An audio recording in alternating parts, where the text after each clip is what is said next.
What I wish I knew at the beginning of my marriage, instead of learning it the hard way. First up, communication is key. Talk about everything, your dreams, your worries, even who's doing the dishes tonight. Sharing daily life keeps you connected. Next, never stop dating each other. Plan those special date nights, surprise each other with little gestures, and keep the romance alive. Don't forget to give each other space. It's okay to have individual hobbies and friends. A little time apart makes the time together even sweeter. Lastly, always show appreciation. A simple thank you or I love you can go a long way.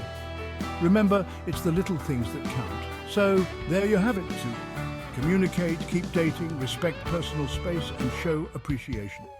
Here's to many more happy years ahead. Stay tuned for more tips.